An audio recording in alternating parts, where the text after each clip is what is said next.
Hey guys, I just wanted to do an update on the Australian fires because they're quite bad.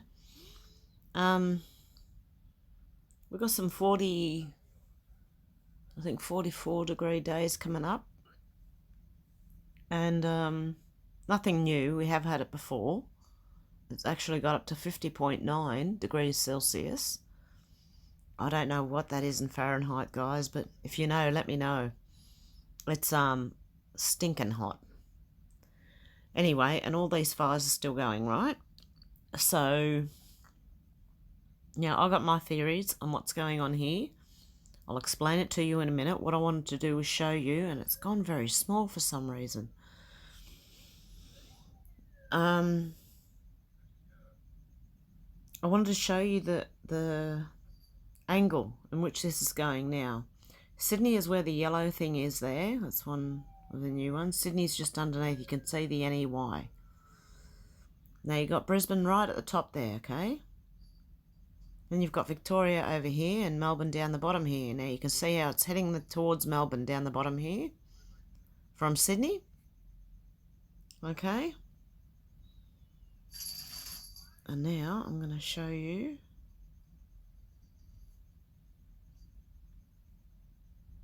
and that was fires now near me.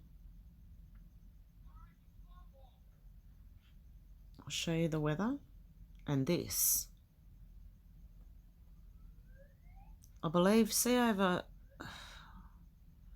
on the west coast of Australia, Geraldton, Perth, Albany, Port Hedland. Now between Port Hedland and all the way down the coast to Albany, can you see those lines? They're always there lately. And Australia's had no rain.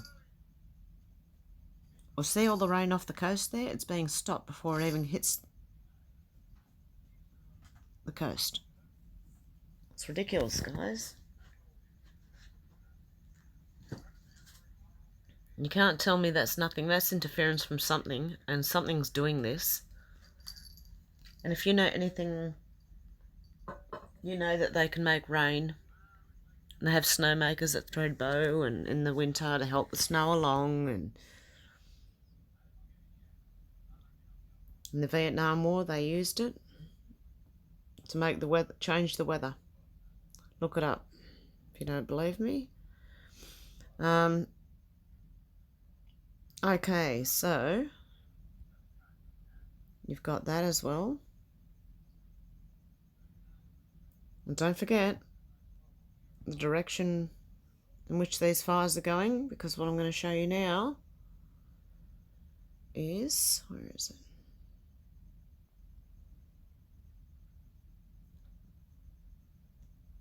it? Okay, I'll use this one here. Oh. Can you see where Brisbane is up the top here? And it goes all the way down, same way the fires go, to Sydney. Then it cuts off and goes to Canberra, and then it goes down to Melbourne. Okay, do we want to see that again?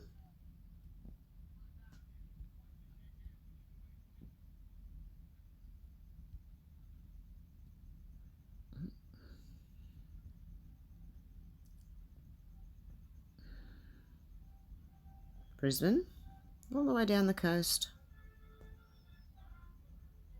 Sydney starts veering off. Fires all over the place, going towards Victoria and Melbourne. Granted, they're sporadic down the bottom there, but I think this is the main bit. What's yellow at the moment? Central Coast. Oh, another one. One Richmond there. Londonderry, okay. Looks like something else.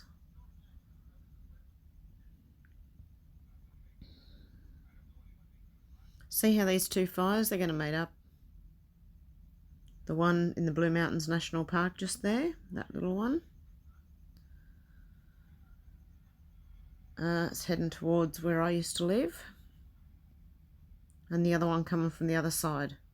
Now these are top of mountains. Where the yellow line is, the roads are mostly at the top of the mountains. So everywhere down in the valleys is burning around it. There and there. And if you look how much is burnt,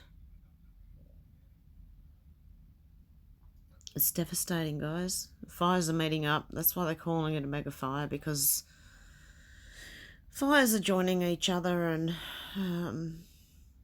yeah, it's pretty devastating, really. Jeez, I feel sorry for these people living in the, oh. But I believe this is on purpose, guys.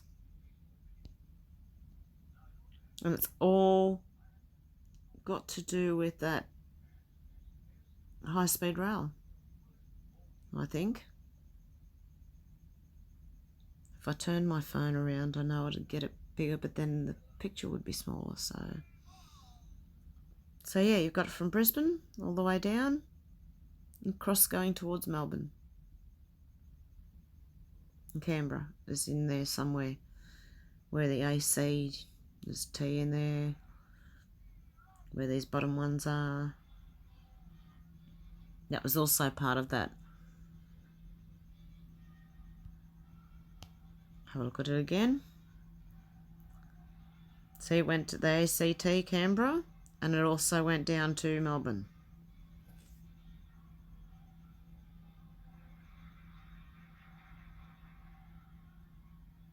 Okay. Let's have a read of Daily Telegraph. RFS volunteers and New South Wales fire and rescue officers protect home impacted by the relentless Gospers Mountain fire near Colo Heights on November the 19th. AAP image Dean Lewins. But this was from today. And this is up near Richmond's side, which is Kurrajong, yep. The solemn crowd was also told helicopters can't operate in 40-degree plus temperatures, and only homes prepared to a high fire standard level will be able to withstand these fires. That's the worst case scenario. Best case scenario, if it doesn't happen this Thursday, it'll happen on Saturday, because we've got another 45-degree day coming up or something on Saturday. Saturday is when the Bureau of Meteorology is tipping temperatures will climb as high as 44 degrees. The RFS told the community they did not intend to be alarmist, but resources are depleted and we can't put a fire truck at every house. If your house isn't well prepared, don't even consider staying in Bowen Mountain. Residents of Grossvale and Grosswold were told to expect significant spot fires, preceded by ember attack. The most common way houses catch fire during bushfires. Consider filling a bathtub with water to tackle such attacks if staying. If it becomes too dangerous to leave, residents were advised to stay in their house in the room furthest from the fire and seal it as best they can. Leaving early is your safest option. Hundreds of people at the school to hear it. If you do leave too late, you risk having an accident in the smoke, running into a tree or a person and having a fatality, residents were told. The take-home message for all fires was monitor conditions, be ready to take action in case conditions change, and follow your bushfire survival plan. RFS comments come as fires near me warns the 409,063 hectare Gospers Mountain fire is moving east towards Kurrajong, less than 10 kilometres from Grossview Public School in Grosswold. More bushfire community meetings will be held tonight, Wednesday, at 7 p.m. at Kurrajong Heights RFS Station in Stanley Avenue, Kurrajong Heights, and at Yarramundi RFS Station, Mountain Avenue, Yarramundi. Safer locations. Evacuees can look for shelter at Richmond Club, East Market Street, Richmond, where caravans are also available to those seeking refuge from fire. Evacuees with animals can stay with them at Hawkesbury Showground. Check Fires Near Me for fire updates, including evacuation centre locations and live traffic for road closures. Fire has passed through these areas. Be aware of the dangers of trees and branches falling. Hey, I also heard the councils were going around taking out the trees where the fire's been through. Fire is moving east towards Kurrajong. It's about 20 kilometres west of area. Monitor conditions and know what you will do if fire threatens. Fire continues to burn on both sides of Bell's Line of Road and in Grosse Valley. Fire activity is moderating and there is no direct threat to property. On Sunday, fire activity increased with the fire jumping at Mount Wilson Road and impacting the Berrimbing and Mount Tomah area. Take advice from firefighters working in the area. Bell's Line of Road between Mount Tootie Road and Darling Causeway is closed. Ruined Castle in the Blue Mountains. Fire continues to burn south of Katoomba around Narrow Neck Peninsula on the eastern side of Megalong Valley, Mount Solitary and west of Kadumba Valley. Crews will continue to monitor containment boundaries and conduct back-burning operations where conditions allow to stop the fire spreading further within Megalong Valley. Narrow Neck and Glen Raphael Drive are closed. If you are threatened by fire, do not put yourself in the path of fire. Protect yourself from the heat of the fire, wear protective clothing and footwear and cover all exposed skin. If fire impacts, seek shelter in a solid structure to protect yourself from the heat of the fire. If your life is at risk, call 000. If you are in an area that's already been affected by fire, there are many small areas of active fire burning for some time, so be aware of the dangers of trees and branches falling.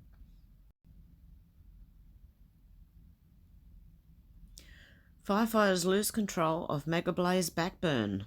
Homes destroyed. A bushfire emergency that destroyed a number of homes in the Blue Mountains on Sunday night was sparked by a crucial backburn that got away. The Rural Fire Service has confirmed as firefighters continue to work on containment ahead of deteriorating conditions. Firefighters have been carrying out backburning for a number of days along the southern edge of the massive Gospers Mountain Fire, which has burnt through about 380,000 hectares of the Wollomar National Park, ahead of severe heatwave conditions forecast for the end of the week. RFS spokeswoman Angela Burford said the backburning operations were absolutely crucial because we do still have quite a large fire front moving south towards these properties. But the possibility of embers crossing containment lines and starting spot fires is the risk we take, she said. And that is what occurred on Sunday afternoon. Once the embers crossed the containment line, the fire ran towards properties in the area and jumped the Bell's Line of Road, forcing emergency evacuations. So in other words, they made it worse by trying to backburn. On Monday afternoon, the fire in Palmer's Oakey, 55 kilometres from Lithgow, was upgraded to emergency warning and was moving in a northeasterly direction towards Castlereagh Highway.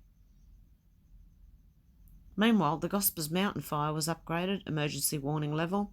The fire is more than 378,000 hectares in size and is being controlled. Oh yeah, they said that about the Katoomba fire. For the last week, it has said it is being controlled.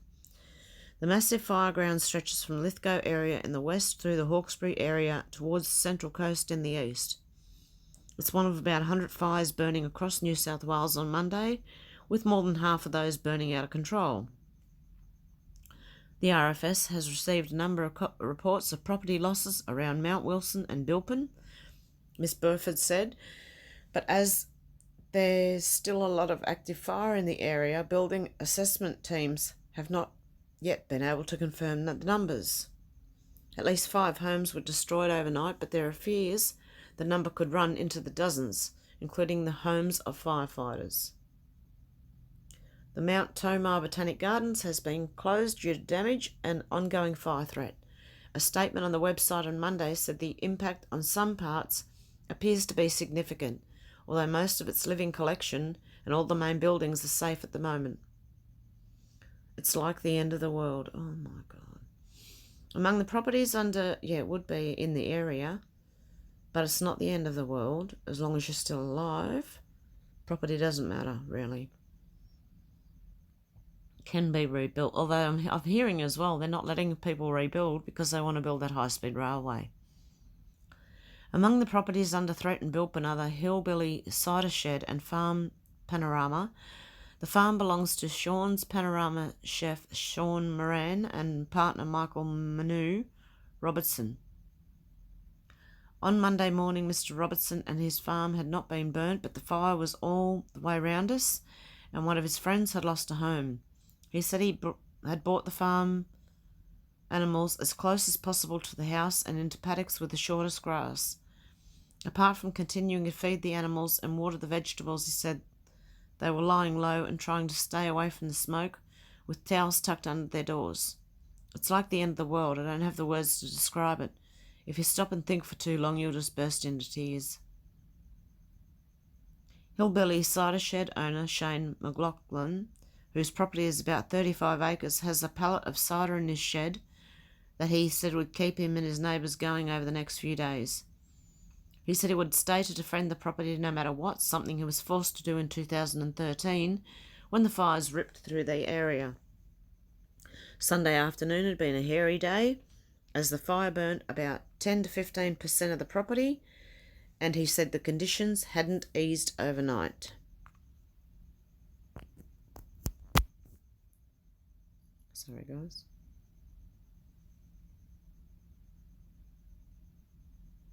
Everyone is staying upbeat. We're pretty hardened here. We know it's coming. We've seen it before. The best way to deal with fires is to have lived through one before, he said. Bilpin Fruit Bowl owner and New South Wales RFS volunteer Margaret Tadros, who had lived in the area for 35 years, said these were the worst fires she'd seen and the community was screaming. Oh, God. See, they're trying to build the fear. Bilpin farmers and shop owners rely on the weekends. Some are rushed to make money from buyers coming to the area to pick their own fruit. We wait for the weekend tourist trade, but that didn't happen this weekend because of the fires, she said.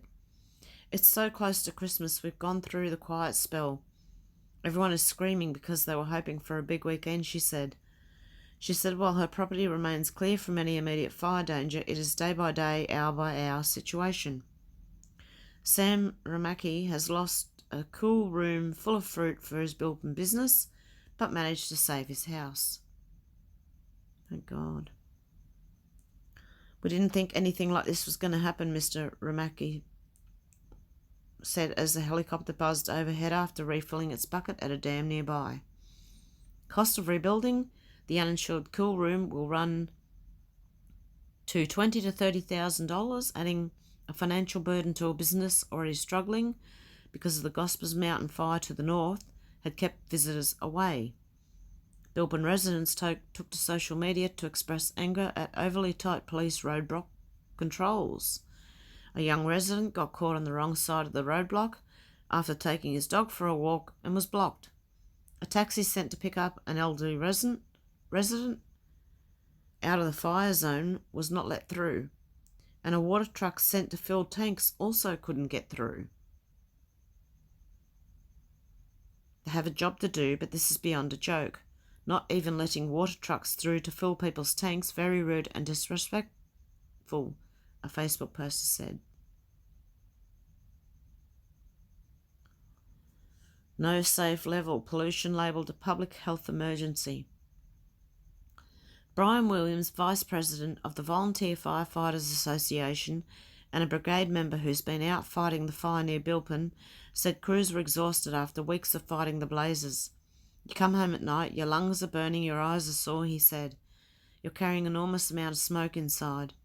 The big concern at present is the blaze in Gross Valley, which has the potential to be quite a bad fire in terms of the number of properties threatened, Mr. Williams said. He said the very steep mountain terrain, which had a heavy fuel load, made it hard to build containment lines. He said the fire could burn from Bowen Mountain to Yarramundi, with the possibility of extending to Springwood. It could go back to Katoomba, Mr. Williams said. The concern is that the coming extreme heat with low humidity, high winds and big fuel load will significantly expand the fire. It's a very dangerous mix, Mr. Williams said. It's such an enormously big fire, it's beyond human ability to control. I have no idea what's loading there. Oh, that, yes. So, the areas there are areas that are already burnt. Then I wanted to read you another one. Man charged with deliberately lighting New South Wales fire, stealing ute. Man charged with bushfire arson as New South Wales braces for worsening conditions. Don't know why stadium's in there. I'll look for bushfires. Senior Adelaide, while fighting, charged with sexual assault of a woman while fighting bushfires.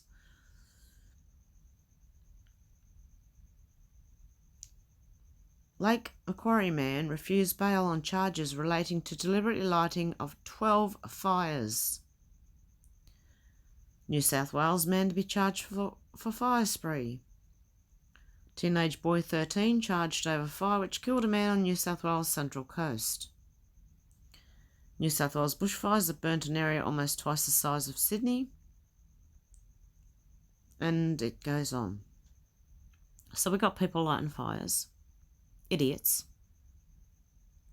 Who should all be charged, and if people have died, they should be charged with murder. We have the radars off the coast of Western Australia keeping the rain at bay, so nothing's coming across. We have no rain. I think we might get rain next week, maybe. Haven't had any for weeks and weeks and weeks. And yeah, so if I'm working on doing a bit more research into this, guys, so if I don't come on for a day or two, just, bear with me. I'm working on it. I'm working on trying to do my own type of documentary type videos.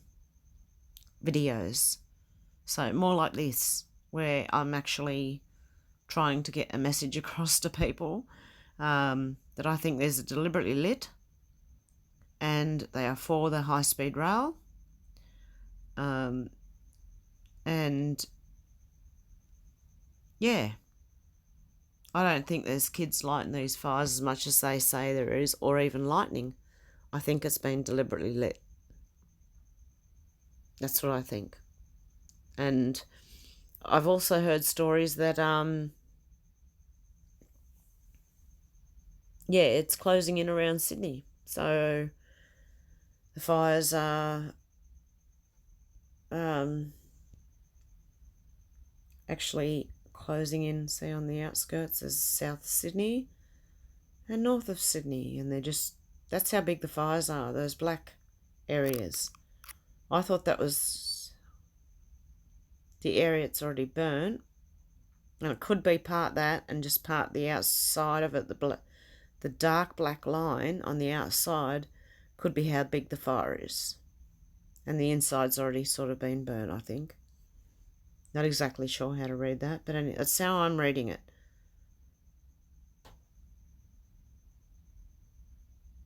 Okay, guys, I'll be back very soon. Have a good one. I'll talk to you soon. Okay, bye, guys.